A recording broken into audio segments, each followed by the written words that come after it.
Day 407 of doing a LeetCode problem every day until I get a job. All right, y'all, we're back again another day, another LeetCode problem where we're doing daily LeetCode problems. And today we have question number 343, integer break.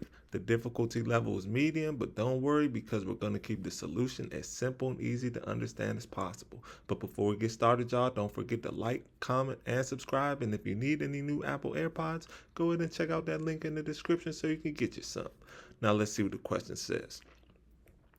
Given an integer array n, break it into the sum of k positive integers where k is greater than or equal to 2 and maximize the product of those integers. Return the maximum product you can get.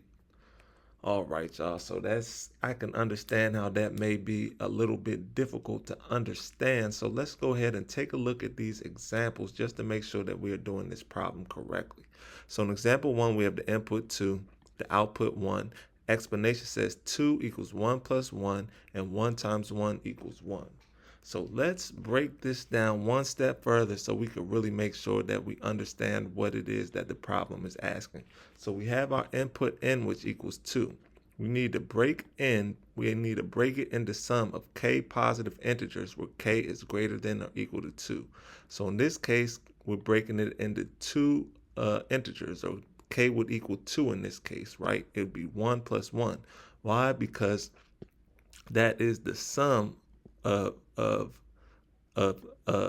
we need to break it into the sum, right? So that means 1 plus 1 equals 2. So that's how we broke this 2 into 1 plus 1, which is the sum, or 2 is the sum. So that's how we broke it down into the sum of k positive integers, right? Where k is greater than or equal to 2.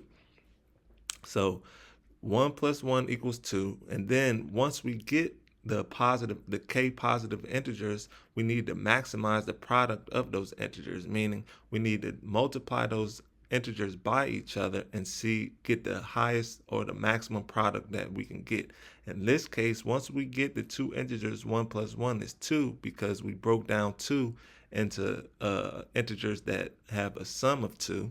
Then we multiply those integers, and 1 times 1 equals 1. So 1 is the maximum product, or that we will be able to create by breaking this down and then multiplying breaking this down into integers where the sum is equal to this, and then multiplying those integers.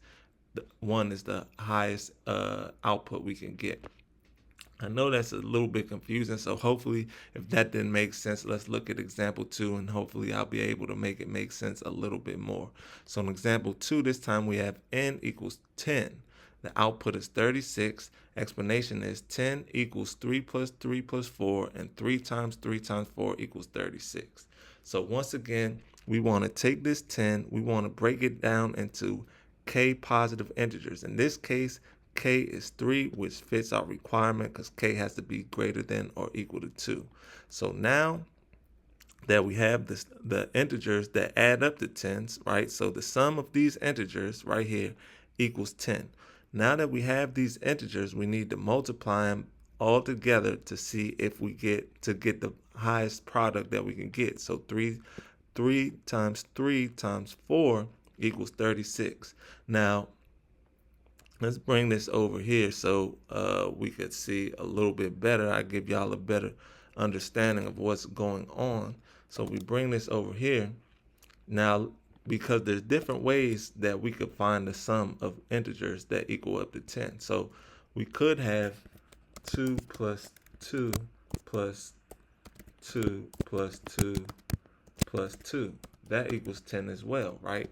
And this is this would be k integers, which is greater than or equal to 2 integers, because this is 5 integers. However, when we do 2 times 2 times 2, sorry y'all, times 2 times 2, that's going to equal, so this will get us 4, then 8, 16, then 32. That's going to get us 32. Boom. That's less than 36, so that's not the highest or the maximum product we could get. We could do just 1 plus 1 plus 1 plus 1. If we did that, we already know if we did 1 to the 10th power that would give us, we still have 1, right? So even if we did 1 plus 1 plus 1 plus 1, I'm not going to write it all the way out, but either, and we multiplied all those ones together, that would still get us 10, right? And that's less than 36 as well. We could do 5 and 5, right? So say we did 5 plus 5, that equals 10 as well. So since that equals 10 and this k is 10, I mean, in this case, k is 2, right, which is still equal to 2. It has to be greater than or equal to 2. We could use this. However, 5 times 5, that only equals 25, right? So that's still less than 36. So by doing it like this, by doing 3 plus 3 plus 4, that's going to equal 10. But when we multiply them all together, 3 times 3 times 4, sorry y'all, times 4, that's going to equal 36. Now, as you can see, we're only worried about the maximum product. So we could delete these so we could see what the maximum product would be. Boom.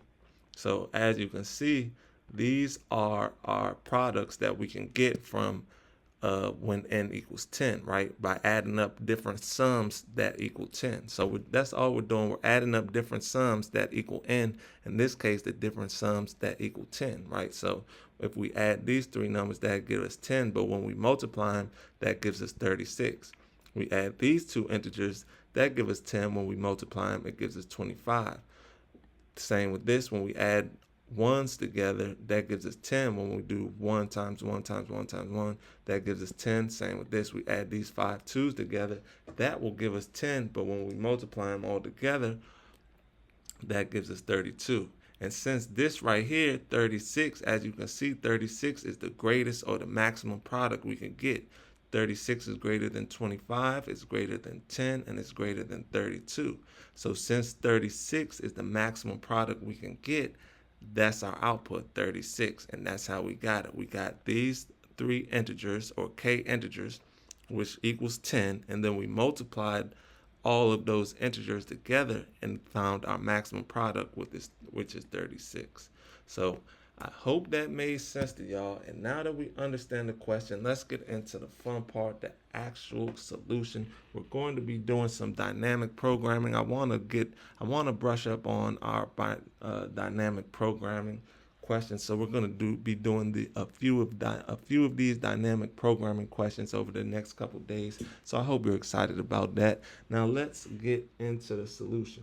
First thing we're going to do is we're going to create a base case. If n is 2, the only valid split would be 1 plus 1, and the maximum product would be 1, similar to example 1, right? So if n equals 2, we already know that the maximum product would be 1 because 1 plus 1 is going to be the only two integers we can get. So we're going to handle that with the base case. We're going to say if n equals 2, then we can open up the brackets and we could just return 1.